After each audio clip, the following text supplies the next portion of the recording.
ഞാൻ എന്റെ കൂട്ടുകാരനൊപ്പം കോട്ടയത്ത് ഒരു കല്യാണ സദ്യയിൽ ഇരിക്കുമ്പോഴാണ് അവിടുത്തെ ഒരു കറി എന്റെ ശ്രദ്ധയിൽപ്പെട്ടത്. മുമ്പ് എങ്ങും കണ്ടിട്ടില്ലാത്ത നല്ല കളറോട് കൂടിയ ഒരു കറി. അപ്പൊ ഞാൻ അവനോട് ചോദിച്ചപ്പോഴാണ് നല്ല വറുത്തരച്ച ഗ്രേവിയിൽ പുളിയോട് കൂടിയ ഉള്ളിത്തീലിനെ കുറിച്ച് അവൻ പറയണത്. നമ്മുടെ ഇവിടെയും കല്യാണ സദ്യയിൽ ഉള്ളിത്തീൽ വിളമ്പാറില്ല. അപ്പൊ നമുക്ക് നേരെ ഉള്ളിത്തീലിലേക്ക് പോവാം. ഓയിലിലേക്ക് തേങ്ങ ഇട്ട് കൊടുക്കാണ്, ഉണക്കമുളക്, അതിനുശേഷം മല്ലി, ജീരകം, പെരിഞ്ചീരകം എല്ലാം നന്നായി മിക്സ് ചെയ്യുക. തേങ്ങയെല്ലാം നമ്മൾ ബ്രൗൺ കളർ ആക്കി എടുക്കുന്നുണ്ട്. നമ്മൾ ഈ സമയത്ത് ഇതിലേക്ക് ക്യോക്രോട്സ് ഇട്ട് കൊടുക്കാൻ പോവാണ്. ക്യോക്രോട്സ് ഹോൾ ഗ്രെയിൻസ് കൊണ്ട് ഉണ്ടാക്കിയോണ്ട് നമുക്ക് വെയിറ്റ് മെയിൻറ്റെയിൻ ചെയ്യാൻ പറ്റും. ക്യോക്രോട്സ് ഇട്ട് കൊടുത്ത് നന്നായിട്ട് മിക്സ് ചെയ്തു. അതിനുശേഷം അതിലേക്ക് കറിവേപ്പില കൂടി ഇട്ട് കൊടുത്തു. നമ്മൾ തവ ഓഫ് ചെയ്തു.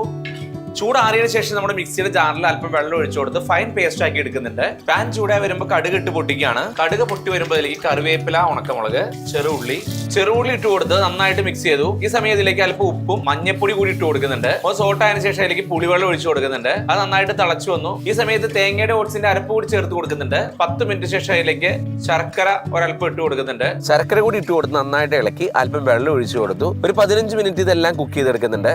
ഫിനിഷിങ്ങിന് നമ്മൾ അല്പം തക്കാളിയും കറിവേപ്പില കൂടി ഗാർണിഷ് ഇട്ട് കൊടുക്കുന്നുണ്ട്. അപ്പൊ നമ്മുടെ ക്യോക്രോട്സ് കോട്ടയം സ്റ്റൈൽ ഉള്ളിത്തീൽ റെഡി ആയി കഴിഞ്ഞു. ഇനി അടുത്ത ഡിഷ് ഏത് ജില്ലയിലാണെന്ന് ഗസ് ചെയ്യാമോ? അപ്പൊ അടുത്ത വീണ്ടും കാണാം ക്യോക്കറിനൊപ്പം.